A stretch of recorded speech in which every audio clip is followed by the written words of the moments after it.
Eu só vou fazer um aviso muito rápido. Ah, já começou a gravar. Bom, eu tenho um cachorro muito idoso aqui do meu lado. Ela é meio doida da cabeça. Então, se ela começar a latir, eu vou fechar o microfone, tá? Porque, em teoria, ela não deveria latir. Vamos ver. Bom, será que a gente espera mais uns minutinhos ainda? Será que falta muita gente? Tem 12, eu não sei. Espera a Camila voltar e a gente começa. Isso, pode ser. Boa noite, pessoal. Tudo bem? E aí, Bernardo? Bernardo.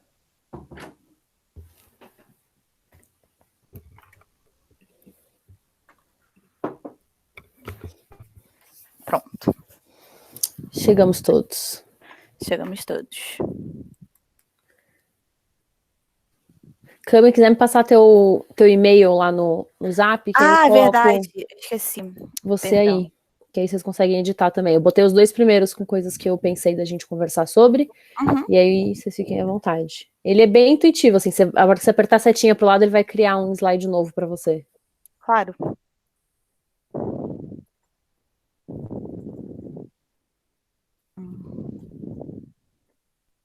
Eu jurava que eu tinha mandado. Relaxa. Olá, pessoas. Vocês já se apresentaram? Como é que... Não, eu tava esperando chegar mais gente, porque tava só eu, o Bernardo e o Bruno. Ah, tá. Olá, galera.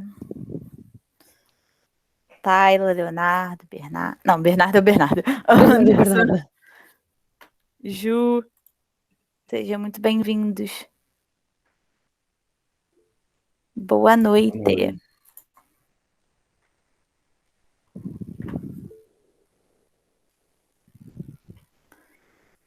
Estamos bem, vocês? Vocês estão animados? Eu tô muito empolgada, gente. Eu sou uma pessoa, eu adoro.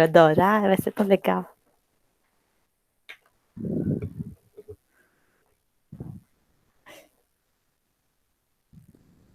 Yay! Aula de história, melhor aula, gente, melhor matéria. E quem discorda é clubista. Viu? Bom, eu gostei que já tem gente que gosta de história aqui, né? Já é um bom primeiro passo. Obviamente. Sim. Bom, gente, oi, boa noite. Espero que, né, todos estejam bem no meio disso tudo. O Du, vocês conheceram na quarta-feira, eu vou falar só rapidinho, eu passo para a Cami.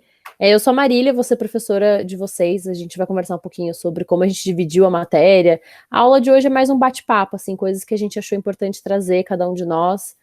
E aí eu vou deixar o pessoal se apresentar, mas só para dizer que, oi, tudo bem? Boa noite. Bom, eu sou a Camila, como a Mari falou. Gente, cada um aí vai ter uma história diferente com relação à história. Eu vou ser professora de vocês também. Eu vou falar mais sobre a parte de história geral focada em Europa, Ásia, África. E a gente fez uma divisão assim. Não sei, gente, não sei o que mais falo. Eu sou formada em Relações Internacionais, tem esse ponto, se alguém tiver dúvida. Se alguém quiser prestar esse curso e tiver dúvida, eu posso explicar. E agora eu tô tirando a licenciatura em História. Esse rolê bem louco da vida. E tamo aí pra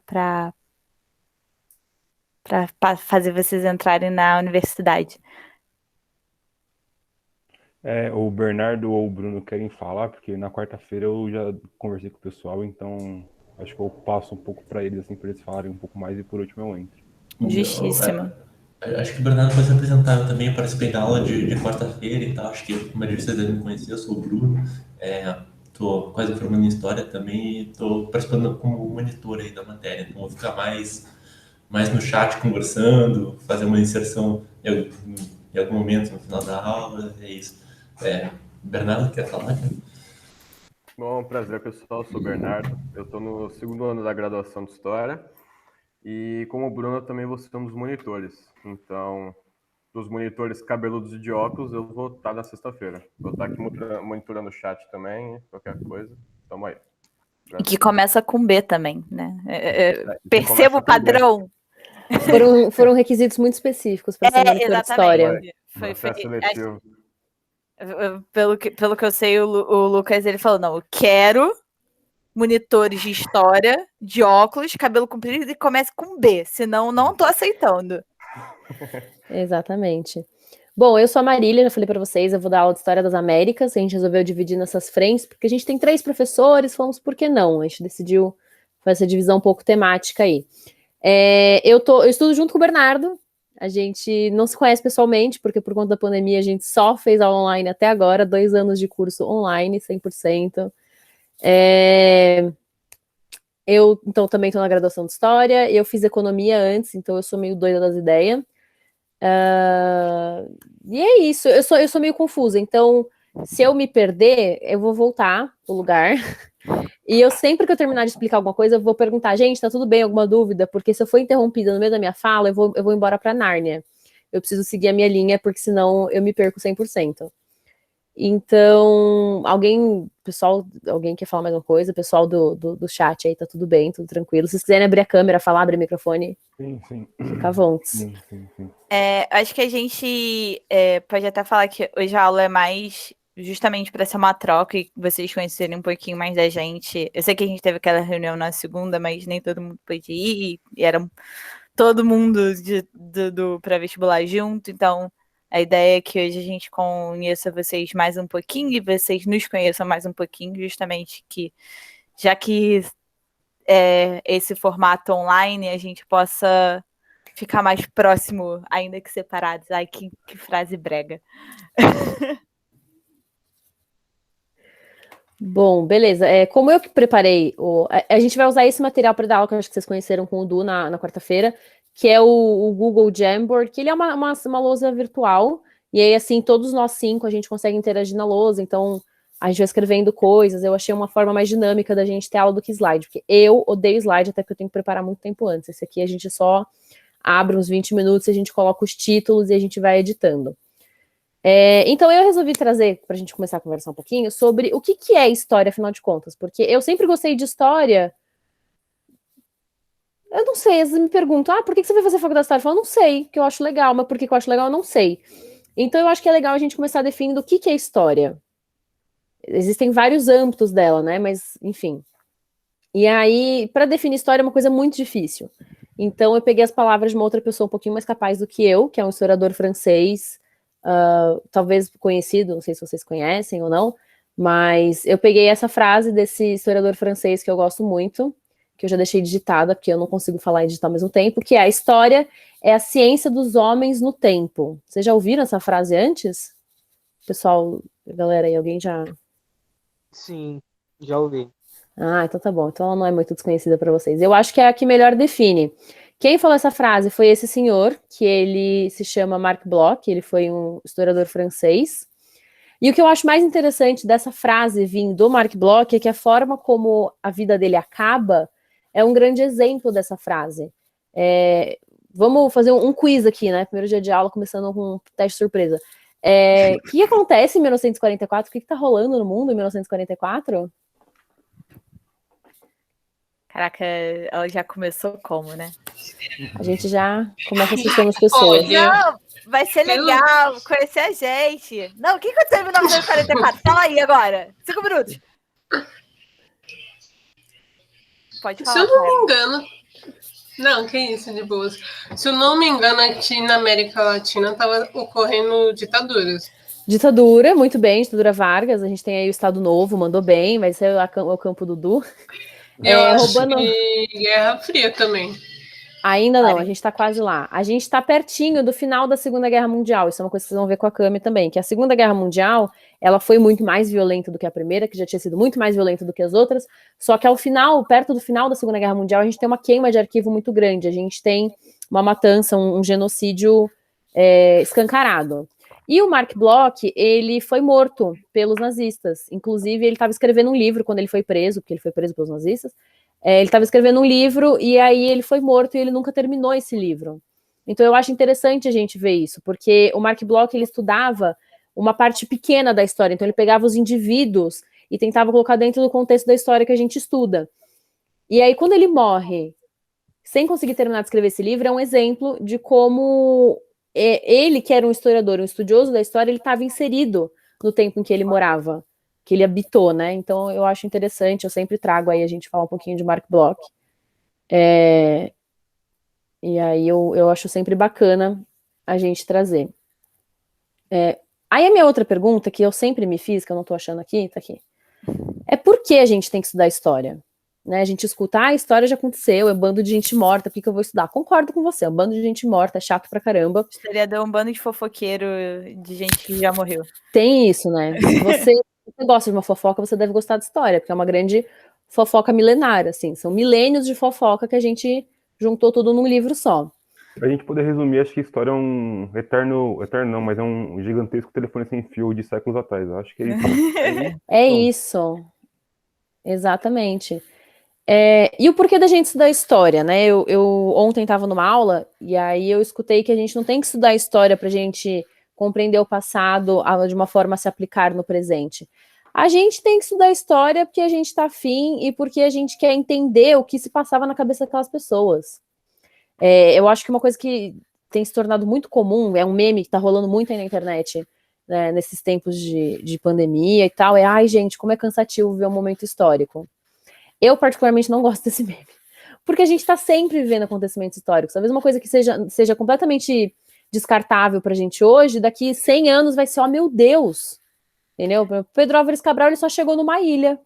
Mas pra gente é o começo da história da nossa nação. Então... Não, e assim, tem vários... Beleza, a gente tá falando de... a pandemia é um momento histórico, não sei o quê. Mas, mano, 2013, as manifestações de 2013... Hoje em dia já entra como algo. Você já vê isso nos livros de história. A galera. Todos os governos, principalmente quando a gente fala de Brasil, né? Todos os governos entram para o livro de história. Eu estava viva quando o 11 de setembro aconteceu. Então, assim, sempre vai ter algo. Tipo, a história ela não acaba. Diferente do que Fukuyama é um cara que a gente lê em relações internacionais. Fukuyama, a história não tem fim, é um processo contínuo. Então, a pandemia pode ser um grande acontecimento, mas tudo no nosso dia a dia é algo que vai entrar para a história, querendo ou não. Exatamente. E aí, eu gosto de... Desculpa, Mari, só completando aqui. Vontade. Eu gosto de pensar muito na história, tipo, porque a galera gosta de falar, não, história é decoreba, decorar data. Mano, a história, eu acho que ela não tem nada de decoreba. É uma série de coisas que levam a outras coisas, tipo, é quase lógico, é quase lógico o processo da história. Se você olhar assim, nossa, mas aconteceu isso, aí você olha, tipo, um momento atrás... É óbvio que aquilo aconteceu por causa daquele momento atrás. Então, é uma série de acontecimentos em reação em cadeia. É isso que é a história. E a gente estudar a história, ver esses acontecimentos acontecendo. É isso aí. É uma Desventuras em Série milenar. Eu não sei se ainda é... Eu acho que é exatamente isso. Se ainda é famoso esse livro, ou seja, é cringe. Ai, meu Deus, a tristeza. Mas, enfim... Todo mundo é cringe, gente. Então, o porquê de estudar história eu vou deixar em branco, porque a gente estuda história por várias razões. O que importa é a gente estudar história e a gente sentir coisas por essa história, que aí normalmente é uma discussão que eu trago sobre anacronismo. Que, né, eu escutei muito que a gente não pode julgar anacronismo. Anacronismo, todo mundo sabe o que é. Não. Anacronismo é a gente olhar para um passado com os valores de hoje. A gente estuda também para passar no vestibular. Bruno, eu acho que essa é a parte mais útil da história, né? Passar no vestibular. E é isso, porque só para isso que presta mesmo. E pra ver série na Netflix e xingar. Eu assisti esse fim de semana aquele Bridgerton. Tanto que eu xinguei, gente, que série ruim. Não sei se alguém gostou, mas eu detestei. Eita. Nossa, muito ruim, pelo amor de Deus. Mas passar no vestibular eu acho que é uma coisa muito, muito importante. Então eu vou deixar em branco esse porquê da história. É o quê? Anacronismo. Não, mas é que a série é mal feita, gente. Nossa. Mas enfim, aí trazendo a discussão do anacronismo, que eu já tinha até esquecido, que o Bruno trouxe, que é a gente olhar para o passado com os nossos olhos de hoje. Ok, a gente talvez não possa fazer isso, mas a gente tem que ter uma noção de que as coisas talvez pudessem ter acontecido diferente. Não que a gente, vou pegar a máquina do tempo e mudar isso. Porque eu acho que todo mundo que gosta de história gosta de filme de viagem no tempo. Eu amo muito. Mas enfim, eu tô divagando. A questão do anacronismo é que a gente tem que conseguir enxergar os defeitos, vamos colocar assim, mas a gente também tem que conseguir falar, ok, vamos tentar se distanciar disso. No final do dia, todo mundo fala assim, Freud era mó machistão. Fala. Mas você não vai escrever isso na prova do vestibular, porque senão você vai ter um problema muito sério. Então, eu deixei aqui em branco porque estudar história, porque pode ser só para estudar pro vestibular e tá super válido. Nossa, minha mãe odeia história e tá tudo bem, sabe? A gente pode estudar só para passar no vestibular, ninguém precisa mais história, não. Mas se vocês gostarem, facilita o nosso trabalho. Vocês vão querer estudar, então ajuda. Du quer falar mais uma coisa? O Du e o Bernardo são muito quietos, a gente tem que chamar eles. Vocês. Não, eu tô. Desculpa, é porque, como eu falei com o pessoal na quarta-feira, então eu tô deixando vocês Pode curtirem, crer. assim. Então só vai, e aí mais pra frente eu converso com o pessoal. Eu só ia perguntar se a galera conseguiu entender o que é anacronismo. Se ficou claro pro pessoal, senão a gente dá um exemplo um pouco melhor. Exatamente, mandaram aqui no chat, ó. A história serve para não repetir os erros do passado no futuro. Mas a gente repete, né? Esse é o problema. A gente estuda história para isso não acontecer, mas isso acontece. E, inclusive, é uma coisa interessante. Quando a gente estuda história, a gente vê as coisas repetindo e a gente fica. Lá vai. Mas, enfim. Tipo Hitler invadindo a Rússia no inverno. Exatamente. É aquela coisa, né? O seu Carlinho ali no século XIX, o nosso querido Karl Marx já falava, né? Que a história se repete. Primeira vez como farsa, e a segunda vez como tragédia. Né? Enfim, a história se repete, gente. Então, sim, a gente tem que estudar a história para talvez não repetir os erros do passado no futuro. Também. Porém, a gente acaba cometendo esses erros, né? A nossa sociedade está aí, nosso Brasil está aí para mostrar. A gente pode até para âmbitos menores, né? Tem aquela tua amiga que sempre fala, superei o boy, agora eu sou... Gente, no dia seguinte ela liga e fala, filha, não deu, entendeu? Então, assim, tá sempre se repetindo, é isso. Mas eu acho que mais do que não repetir os erros do passado para não repetir no futuro, a história também serve para entender por que as coisas são do jeito que são hoje em dia. Por que vou dar um exemplo bem Brasilzão. Por que a gente tem uma influência militar tão forte no nosso país? Por que os militares têm uma voz tão ativa? Porque se você for ver, historicamente falando, desde muito tempo, mas vou dar um exemplo. Desde a formação da República, os militares sempre tiveram algo a ver com a nossa política. Então é óbvio que hoje em dia eles também vão ter voz política, porque isso já é histórico isso. Não é de hoje, não é que de repente os militares falam, não, vou me manifestar politicamente. Não, isso sempre aconteceu. E talvez seja importante ficar atento e evitar que eles se manifestem? Talvez, mas entender por que hoje as coisas são assim é também conhecer um pouco da nossa história. Isso é história. Uma das definições que a gente fala de história, porque a gente pensa muito em história como uma ciência do passado, mas parte do ofício do historiador é relacionar esses acontecimentos do passado com o nosso presente.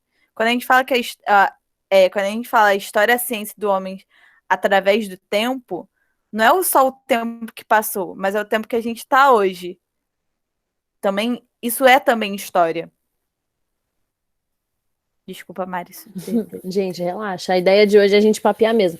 Nas próximas aulas eu vou ficar mais doida, eu vou falar muito mais, muito rápido. Mas hoje a ideia é a gente ficar na paz para vocês terem coragem de voltar semana que vem. Então, calma. Eu juro que a gente é legal. Juro.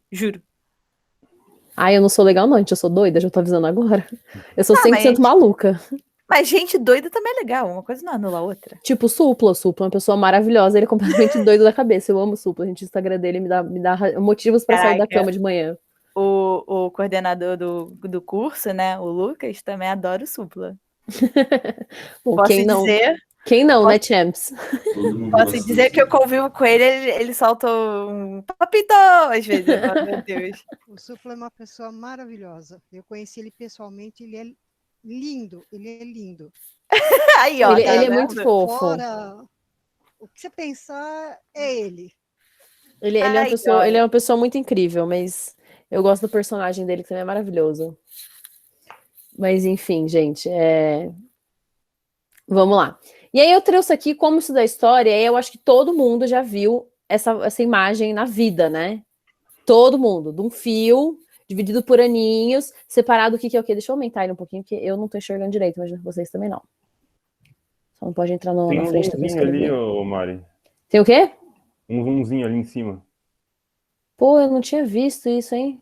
Ó, você que me ensinou a mexer e eu que tô te ensinando, hein? Ó, Caraca, velho, quem diria?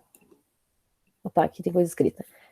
Bom, todo mundo acho que já viu isso, né? Que é a divisão mais tradicional da história. É a gente fazer essa linha e falar, em 476 a gente tem o começo da Idade Média, em 1453 a gente tem o fim da Idade Média. Não quer dizer que as pessoas que estavam vivendo em 1453 falaram, 2 de janeiro de 1453, acabou a Idade Média, hein? A gente tem que tomar cuidado. A gente usa essa divisão para ajudar a gente a se localizar e dividir a história em períodos, mas não é a única forma de estudar a história, eu acho sempre legal a gente trazer. Por exemplo, aqui a gente está dividindo pelas frentes, então a gente tem uma divisão temática do nosso curso, cada professor está com um tema, só que a gente, dentro da nossa divisão temática, eu, por exemplo, vou fazer uma coisa cronológica, eu vou seguir do dia menos 5.000 até o dia hoje, então a gente se dividiu em temas, mas a gente vai continuar usando a cronologia porque é mais fácil. Mas a gente podia começar ao contrário, a gente podia começar agora, em 2020, e chegar em 4.000 a.C. e tá show, seria uma forma de estudar a história. Mas eu trouxe aqui pra gente, porque eu sei que é a forma mais tradicional da gente estudar história, né, na escola, a gente sempre tem, eu tinha uma professora que desenhava, ela fazia uma barra de progresso, em onde a gente estava na linha do tempo. Enfim, eu trouxe aqui pra gente, e esse pedacinho em azul e metade desse pedacinho amarelo que eu deixei circulado em vermelho, são coisas que a gente vai acabar não vendo. A pré-história a gente não vai ver, porque não é história, por se dizer, ela é pré-história, existe um campo que estuda isso, mas para nosso fim, que é o vestibular, a gente não vai ver porque não cai e não faz sentido a gente perder as poucas aulas que a gente tem vendo isso. E idade antiga cai muito pouco, então a Cami, na hora de dividir o conteúdo dela, fez a opção para a gente começar ali na Idade Média já, lá para metade da Idade Média. Então, a gente vai ver muito mais Idade Moderna e Idade Contemporânea, que é o que cai. O Brasil, por exemplo, a matéria do Du, a gente já está inserida na Idade Moderna, direto, porque é quando o Brasil se torna Brasil, que antes disso a gente era uma outra terra de povos originários, enfim, aí ficou uma discussão para o Du, e eu vou falar muito com vocês sobre os povos originários, principalmente do que ficou depois conhecido como América Espanhola. Então, eu coloquei aqui uma forma da gente estudar história, forma mais tradicional, que é essa linha do tempo, a ordem cronológica, que a gente conhece já. A gente conhece, ela é confortável e ela é o que o vestibular pede. Então, ajuda vocês. Por exemplo, eu nunca não, vai, gente, calma, nunca é uma palavra muito difícil. Mas eu dificilmente vou trabalhar com data. Eu vou falar assim, olha, gente, guardem essa data, assim, 22... Não, eu dificilmente vou fazer isso. Eu sou uma pessoa que gosta de trabalhar com noções. Só que pra gente falar de noções, eu uso muito século, que é uma coisa que eu sou... Eu fiz economia, mas eu sou completamente nula para matemática. Que me confundia. Gente, eu demorei muito tempo para entender que século XXI não é 2100, é 2001 no caso. E eu fiquei muito tempo assim, ó, chocada. Como é que faz conta? Então eu vou deixar aqui pra gente, tipo, uma colinha que eu deixei anotadinha aqui pra gente, para ajudar. Por exemplo, século XIX. O século XIX não quer dizer 1900. O século XIX, ele vai começar em 1800, então é sempre menos 1. Então, o número que tá lá, menos 1. Então, por exemplo, de 2001 a 2100, século XXI. De 1601 a 1700, século XVI. Eu falei certo? Falei. Por que a gente usa... Não. Aí, ó. 17, faltou um I aqui, foi mal, galera. Na hora de escrever, faltava pouco tempo pra aula. Nessa colinha, também é legal falar, tipo, porque já tá ali escrito, mas é sempre assim. É sempre se for século XVI, se o ano for 1612, você sempre vai adicionar mais um aos 2 primeiros números, os Uma 2 boa. primeiros algoritmos. E aí, só que se o ano terminar com 2 zeros, vai ser só os 2 primeiros números mesmo, você não adiciona nada. Exato. E aí tem o porquê algarismo romano. Porque sim, alguém um dia acordou e falou, para falar de século a gente vai usar o algarismo romano, e a gente usa desde então. Então a gente pode muito bem abandonar essa ideia e partir para os números, a gente pode, mas como o Enem usa número romano, eu pelo menos gosto de usar com vocês para a cabeça de vocês se acostumarem a ler XVI e falar, 17. Eu deixei anotadinho mais uma coisinha aqui, que é... Opa, manda bala, Bruna. Eu queria acrescentar uma coisa que ajuda a entender por que a gente tem que sempre contar um a menos aí, e tem a ver com onde a gente começa a contar, que a gente nunca pensa nisso assim. O século I começou no ano 1. O ano 1, o ano 2, o ano 3, até o ano 100 foram no século I. Aí o século 2 foi a partir do ano 101. Porque a gente não tem o ano 0. Existe o ano 1 antes de Cristo, e o ano 1. E o ano 1 depois de Cristo. Cristo nasceu e tem o ano depois de Cristo. Antes do Cristo nascer, o ano começou e era antes de Cristo. É uma boa forma da gente lembrar. É sempre um a menos porque começa no século I, no ano 1. Então, no ano 100 ainda é século I, no ano 101, porque tem 100 anos, né? Então vai do 1 ao 100. Igual, tipo, do 1 ao 10 são 10 números. Aí, quando a gente vai contar a segunda dezena, vai do 11, assim.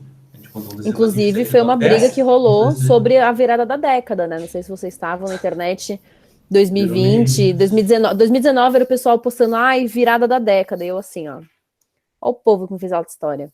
O povo. Enfim. E aí eu trouxe aqui pra gente muito rápido, uma coisa meio Inception, meio Matrix, que é a história da história.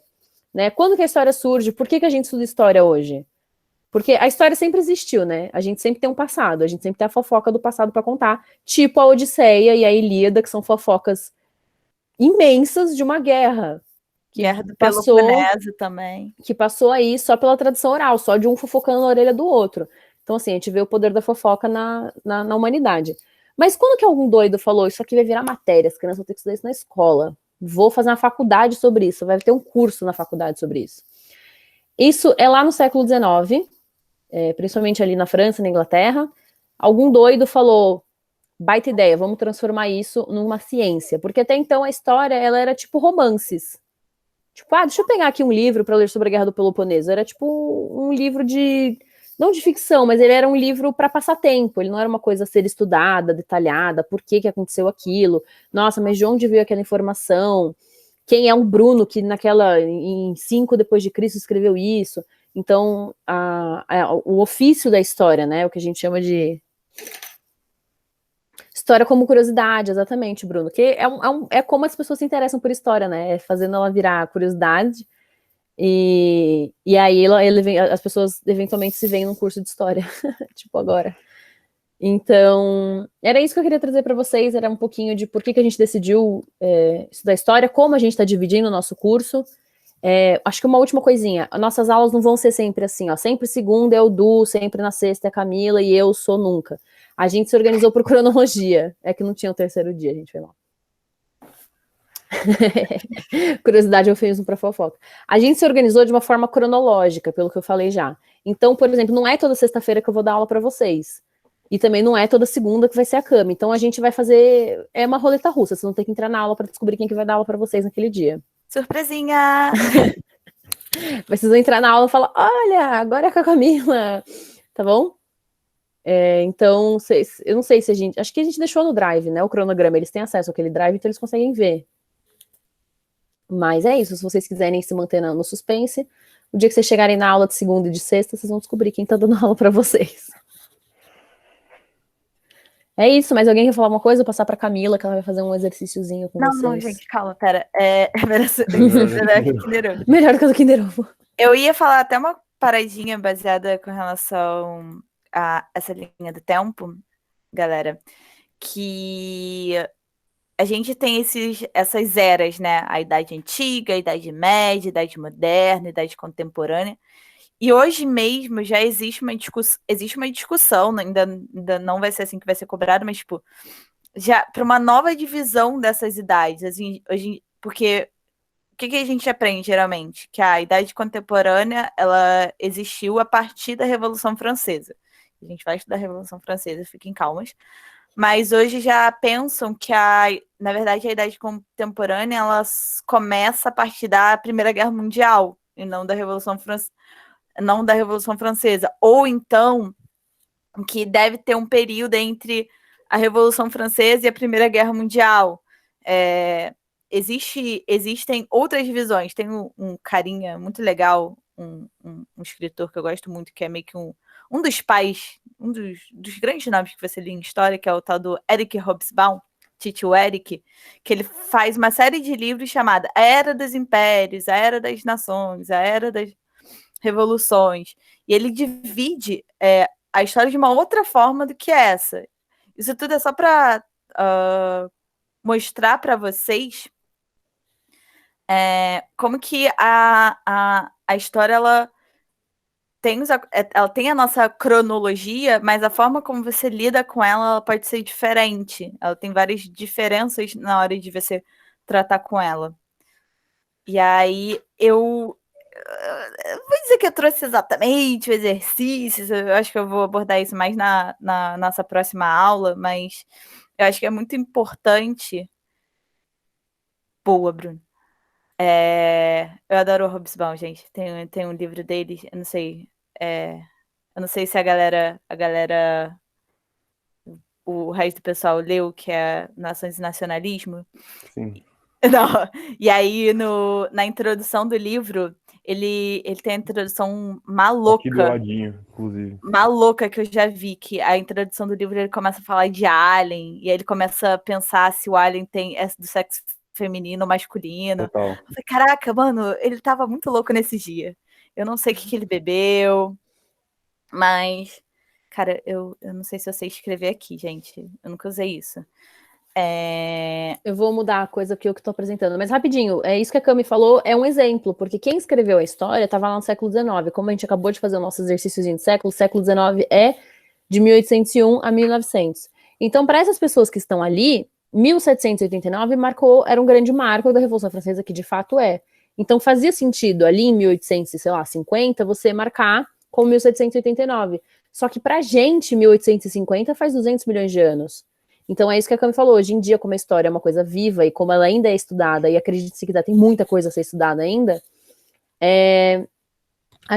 existem pessoas propondo novas divisões. Então quem sabe aí, algum dia. Algum dia. Eita, pera. Então, ainda no como estudar história, tipo, beleza, a gente estuda história, a gente fala um pouco de tempo, né? Eu não tô conseguindo escrever. Mas o que o historiador usa na Você hora clicou ali no coisinho que tem um T? Isso aí, boa. Isso. Eu tô tentando... Calma, vai dar certo, gente. O que a gente usa para estudar história? A gente usa documentos. E o que são documentos? Documentos, a gente usa, na verdade, fontes históricas. E o que são as fontes históricas? Podem ser documentos oficiais. É isso que eu queria escrever. Não consigo escrever, gente. Está, pronto. Documentos oficiais, então, tudo que um governo promulga, desde a, sei lá, certidão de nascimento de fulano até o decreto 4.890 de 1718, até a Carta Magna, que é um grande documento, que é basicamente a base do que veio a ser uma Constituição. Documentos oficiais de um Estado, a gente usa fotografias. Como é que a gente sabe como era, como as pessoas, sei lá, se vestiam na década de 70? Porque a gente tem fotos. E aí a gente consegue ter visualmente como eram os hippies e o que foi o movimento hippie na década de 70. Monumentos, e hoje a gente tem uma grande discussão com relação aos monumentos. Eu não dei enter ainda, né? Vai aparecer aí para vocês, calma.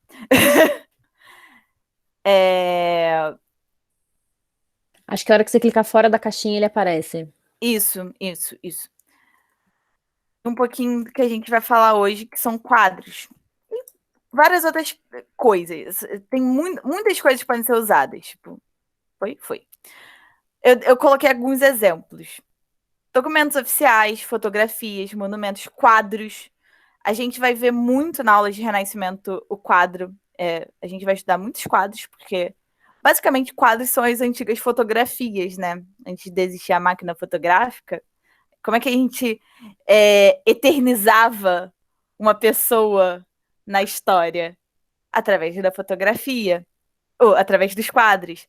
Carta, hoje a gente sabe, a gente tem muito documento, muito material que grandes reis ou pessoas deixaram ao longo da história. E aí, eu vou até fazer um pequeno parênteses aqui sobre qual é a diferença entre arqueólogos e historiadores. Porque você pensa assim, o arqueólogo também estuda a sociedade no tempo. Mas qual a diferença, então? Por que um arqueólogo não é um historiador? Por que um historiador não é um arqueólogo?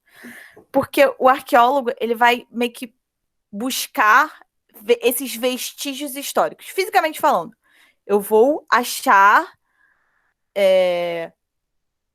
eu achei um objeto, e aí eu vou ver fisicamente de quando é esse objeto, e aí entra química e biologia. Biologia não, mas entra química para descobrir de quando é, e vai fazer um registro. Achou um vestígio de uma taça de vinho quebrada que é de 1645.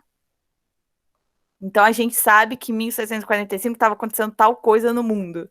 É isso que ele faz. E o historiador, ele vai pegar esse objeto que ele achou e vai montar a história com relação a isso. É a parte mais teórica. Por isso que quando a gente acha, a gente fala, uma grande descoberta num sítio arqueológico, a gente às vezes tem reviravoltas na história. Como sobre, e aí eu não vou lembrar direito, mas como acharam um crânio de um ser humano que data de um ano muito anterior ao antigo crânio que eles tinham. Então eles já sabiam que os humanos já estavam na América muito antes do que se imaginava.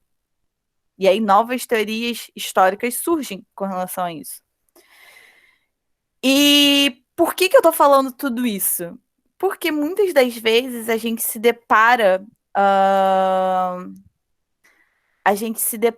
com, nas provas, nos exercícios, no vestibular, com quadros, com análise de documentos ou com análise de quadros. Às vezes as faculdades pedem esses quadros para vocês analisarem. Então a proposta aqui é meio que fazer uma mini análise de quadro e, de novo, eu juro que a gente é legal, a gente não quer ser malvado com vocês, mas eu vou fazer esse pequeno exercício para dar de exemplo para vocês. E eu não consegui imputar a imagem. Um segundo, galera. Problemas técnicos. Acho que foi. Agora vai. Procurar.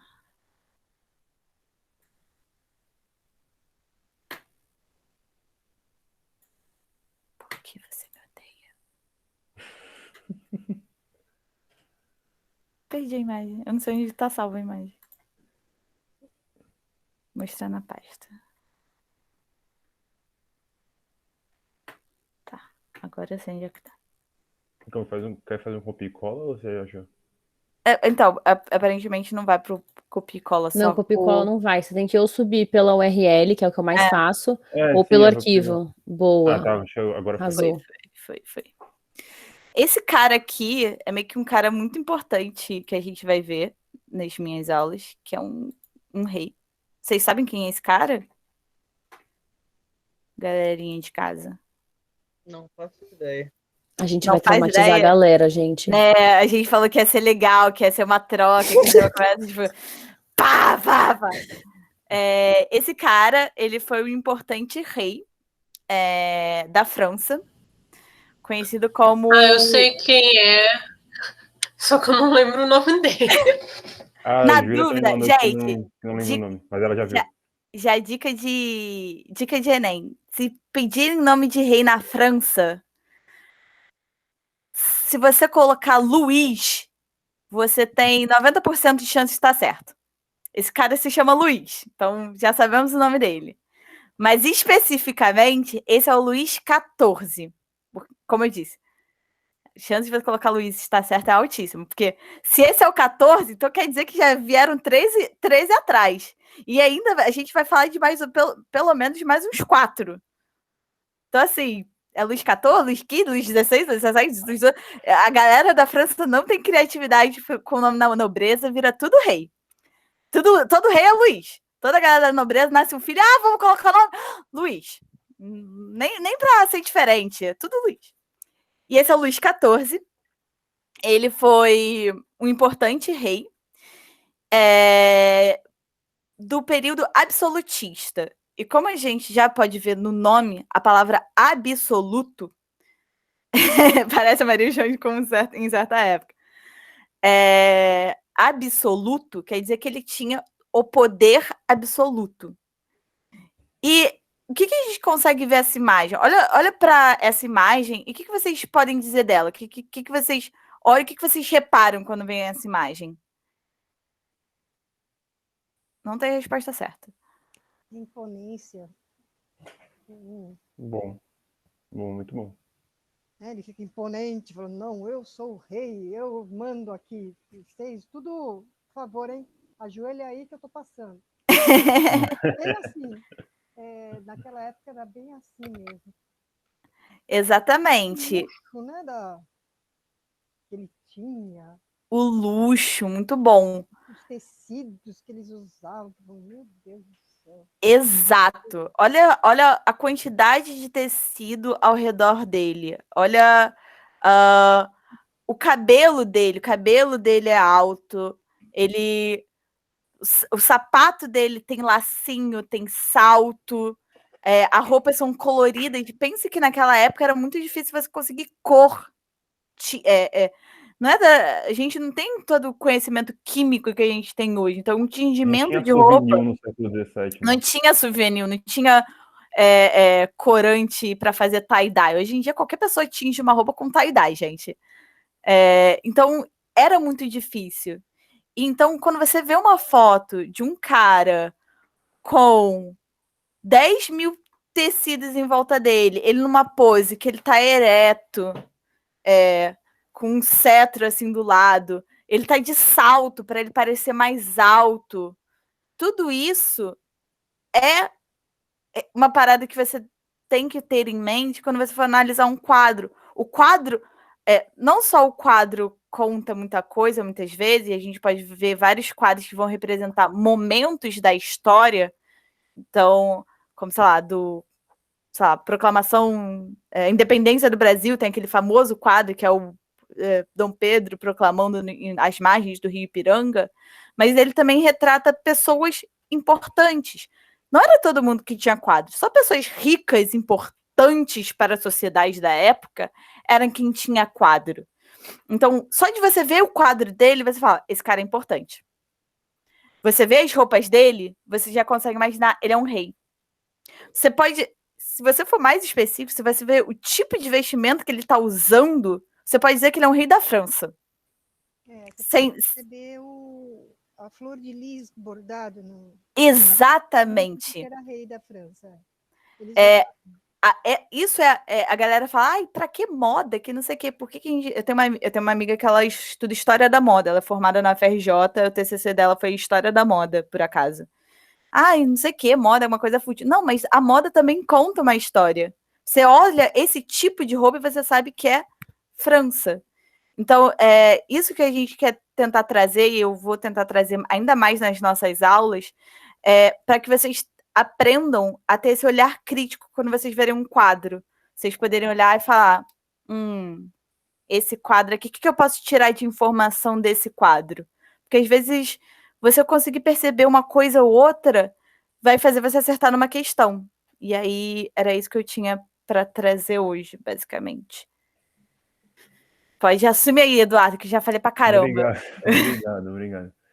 Peraí. Ô Mari, você que tá compartilhando, né? Será que eu mexer por aqui Aparece para mim, E pro pessoal também? Também. Se você apertar fora da caixa de texto, aparece o texto inteiro. Só me avisa se for trocar de página, que aí eu troco de página. Tá trocando já? Não, você quer que eu vá pra página 4? Sim. Beleza. Se eu mexer aqui, o pessoal consegue Aparece ver? aqui. Pega o laser pra você ter uma ideia e risca pra você ver na... Tá dando pra ver? Tá.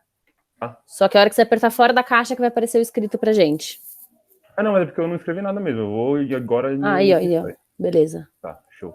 Então, gente, agora, toda essa discussão que a gente teve, eu quero trazer um pouco para o que a gente viu um pouco na quarta-feira e para Brasil, assim. E nesse sentido, estava conversando com as meninas e com o Bernardo e com o Bruno. Eu acho muito legal, e durante toda a minha graduação na PUC, eu sempre ouvi a seguinte expressão, né? Agentes históricos. E, tipo, eu ficava pensando, quem que são os agentes históricos, né? Tipo, ao longo da história. Quem que são os agentes históricos? Será que são somente o Luís XIV aí, que a Cami mostrou pra gente? Ele que fazia a história somente? Será que os agentes históricos era só o Pedro Álvares Cabral, que a gente conversou na quarta-feira? Será que um agente histórico, ao longo do tempo, era o Henrique de Borgonha, que pegou aquelas terras ali na costa da Península Ibérica? Será que são só esses grandes homens? Será que são só esses grandes homens, né? Será que são só esses grandes nobres e reis ao longo da história? E não. Os agentes históricos é todo mundo. Nós somos agentes históricos também. Opa, vai ficar um pouco difícil. Eu sou a favor da gente botar o Bruno e o Bernardo pra digitar. O Bernardo, então, que tá quieto, tá parecendo estátua. Talvez sim. O Bernardo tá usando aquela extensão do Chrome que deixa a gente congelado. Bernardo, o Bruno, quiserem ajudar para digitar, porque eu fico um pouco perdidinho. Mas, enfim, só para não perder a minha linha de raciocínio. Eu acredito que nós que estamos aqui hoje somos agentes históricos. Se você for pensar, quando eu falei lá na quarta-feira sobre a famosa Raia Miúda, né, que era o povão de Portugal ali na Revolução de Avis. O povão de Portugal ali do século XIV, ali no finalzinho, estava fazendo uma revolução e não estava querendo que a incorporação acontecesse. Então, o próprio Mark Bloch dizia, e os pensadores do período Mark Bloch ali, no comecinho do século XX, também diziam da gente começar a pensar a história visto de baixo, né? Então, vamos começar a olhar para outros agentes históricos.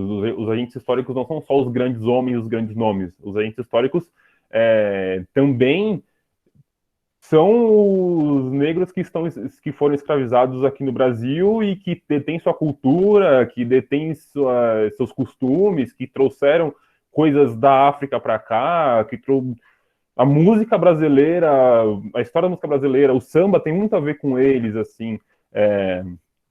Eles também geraram revolta, eles também formaram resistências. Então, Revolta dos Malês está aí para a gente poder estudar mais para frente, quando a gente for ver o século XIX do Brasil, que foi uma revolta de negros escravizados na Bahia, em 1835, então são eles formando a resistência, né? Então, os agentes históricos também não são esses grandes homens, não são esses grandes nomes. Os agentes históricos é a gente hoje tendo essa aula e depois fazendo uma reflexão histórica e levando para o mundo lá fora, que eu acho que é bem importante, que é um conceito que o Paulo Freire usa bastante, é o conceito da reflexão e da ação. Ou seja, a gente aqui refletindo e tentando levar lá para fora essa reflexão e agir diante da nossa sociedade. Os agentes históricos eram as pessoas que estavam ali na ditadura lutando por democracia e por liberdade. Os agentes históricos, não sei, existem inúmeros outros exemplos. Eram os jacobinos da Revolução Francesa, que era a ralé ali que estava lutando contra essa monarquia absolutista, que a Camila vai falar um pouco para vocês mais para frente. Os agentes históricos são os indígenas que estavam aqui antes da chegada de Pedro Álvares Cabral. São as nações indígenas, as diversas. No resuminho que eu subi no drive para vocês, tem lá. Existiam os tupis, os guaranis, os chavantes, os pancararus, fugiu o nome, os bororos, os nambiquaras. Então, existiam inúmeras nações indígenas que estavam aqui, que são agentes históricos, que detinham a sociedade, que detinham costumes, que detinham uma religião que foi roubada, que foi completamente, não sei se essa palavra é genocidada, acho que deve existir, enfim, e que perderam isso ao longo do tempo por conta de uma apropriação cultural que os portugueses fizeram, que os europeus fizeram aqui na América do Sul e na América Latina, e também na América do Norte, porque na América do Norte e Estados Unidos não era também o que a gente vê hoje, essa terra da tal liberdade, entre aspas, em que só existia gente branca e protestante, enfim. Ali existiam inúmeras e inúmeras nações indígenas que também foram genocidadas e que também detinham sua cultura. Então, eles eram agentes históricos, e eles são agentes históricos até hoje. Então, acho que é muito interessante quando eu, ou a Cami, ou a Mari, ou até quando o Bruno e o Bernardo estiverem falando alguma questão de história, eu sei que a gente vai acabar, inevitavelmente, caindo, se deparando com o vestibular, e a partir disso a gente vai acabar se deparando também com esses grandes nomes, né, como foi a aula de quarta-feira. Mas dentro desse conteúdo, dentro dessa matéria, a gente tem que pensar que também existiam pessoas que estavam fazendo coisas importantes ali, que estavam resistindo a diversas outras questões que estavam acontecendo, e que também estavam fazendo história. Então, como a Mari falou, a história está acontecendo agora. Então, não é é porque também, né? Porque a pandemia foi um grande acontecimento, está sendo um grande acontecimento. Mas, sei lá, o ano de 2007, daqui 100 anos, os historiadores vão olhar para trás e vão falar assim, ó, o ano de 2007 aconteceu isso, isso e isso. Então, estava acontecendo uma história ali. Sei lá, em 2007 eu não lembro se teve algum grande acontecimento. Eu também era super novo, tinha 10 anos, mas os historiadores daqui 100 anos vão olhar para trás, em 2007 aconteceu tal coisa, ou foi um processo para acontecer tal coisa.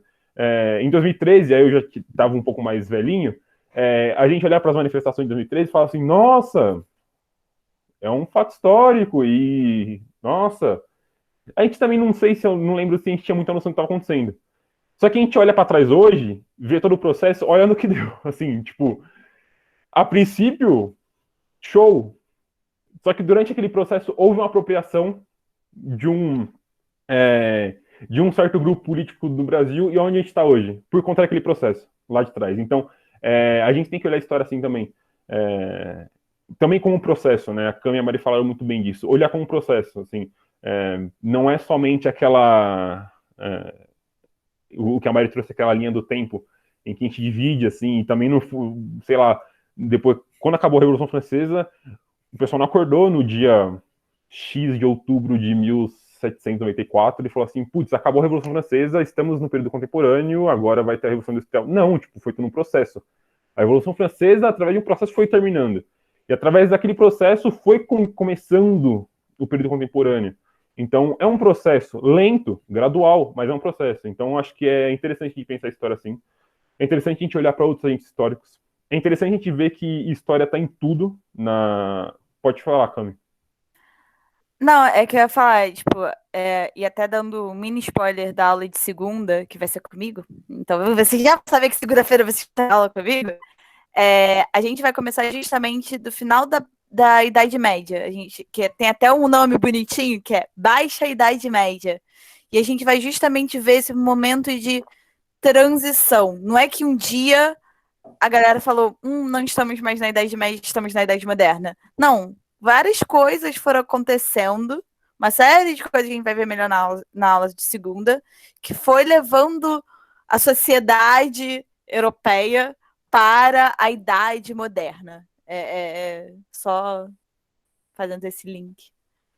Não, show. E eu também acho que, tipo, a história tem tudo. Eu lembro até hoje, no primeiro dia que eu tava entrei na PUC, assim, uma coordenadora do curso entrou e falou assim, gente, a história tem tudo. Essa cadeira que vocês estão sentados tem história. Existe a história da garrafa d'água. Existe a história do mouse. Existe a história do carro. A história tem tudo. Literalmente tudo. Existe, tipo, a história do asfalto.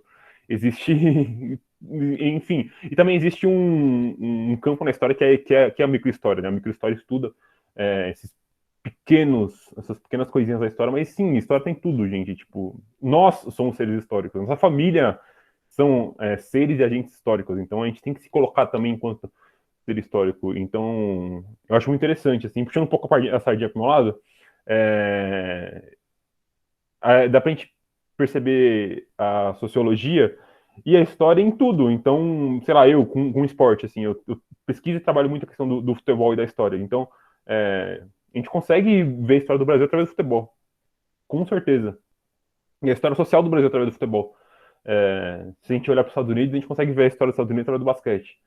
E a gente vê hoje os atletas americanos colocando enquanto agentes históricos quando da morte do George Floyd lá, e todo mundo protestando, indo para a rua para lutar contra tudo que estava acontecendo ali. Então, a história está em tudo.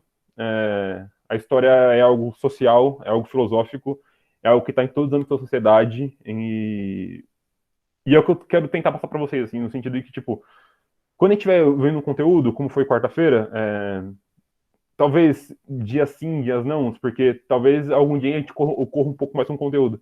Mas alguns dias a gente vai tentar aprofundar um pouco mais isso e tentar ver outros agentes históricos, tentar ver outras questões um pouco mais aprofundadas para a gente poder pensar a história, refletir, como eu disse, a história, refletir a sociedade, ver por que a gente está aqui, e tentar colocar, não só, acho que é o principal, né, o foco de vocês, que é o vestibular, mas também vão refletir um pouco para levar isso um pouco para a sociedade, para lá fora, assim, que eu acho muito interessante. É uma coisa que eu aprendi muito na minha graduação e desde quando eu comecei a refletir um pouco mais, eu queria levar isso para uma sala de aula. Hoje a gente está virtualmente, mas eu sempre quis levar isso para uma sala de aula e espero que role isso no nosso curso, assim. Sobretudo Brasil,